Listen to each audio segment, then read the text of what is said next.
Hi, Congressman Tracy Mann here, joining you from my Washington, D.C. office. Really full week legislatively last week.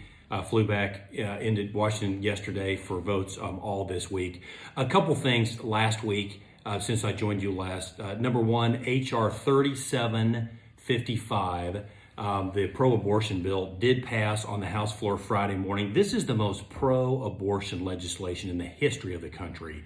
We spoke out against it on the House floor. Very disappointed it passed. Every indication is it will not get 60 votes in the Senate, so it shouldn't go anywhere. But this legislation is very bad, very concerning. The other legislation that did pass last week is the NDAA, which stands for the National Defense and Authorization Act. Basically, for decades, every year Congress passes the budget for the military for the next year. There's a lot of good things in that legislation. There's also a couple of things I strongly disagreed with as well.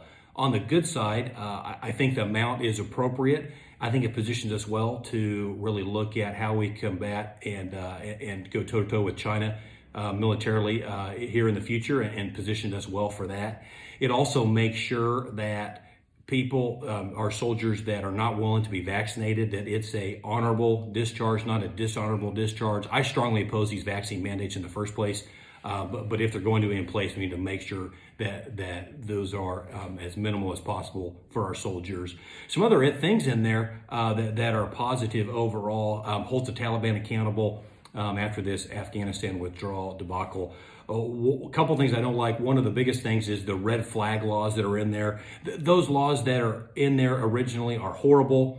How the NDAA works is it's always voted on twice. So the first version passes the House. A version passes the Senate. They come together and will come back. I have been reassured repeatedly in writing that the red flag laws are going to come out on the second version. The same thing happened last year. Both parties have actually said that they're going to strip that language out. If that language is in the second version that comes back for final passage, I will vote against it. But that's where that sits as of right now. So far as this week, four big things that are hitting all at once here. Infrastructure bill, which is being tied to a $3.5 trillion reconciliation bill. This is the biggest tax and spend legislation in the history of the country. Strongly opposed it. I've been speaking out against it. That'll continue. Third thing that's happening this week is the fiscal year for the federal government ends here on Thursday, September 30th. So without action by Congress, a continuing budget resolution, there'll be a government shutdown here as of Friday. And lastly, the debt ceiling, which will be coming up as well. So a lot going on here in Washington. As always, if you have any questions or need anything at all, contact me in our Washington, D.C., Dodge City or Manhattan office. Thanks a lot, and more to come.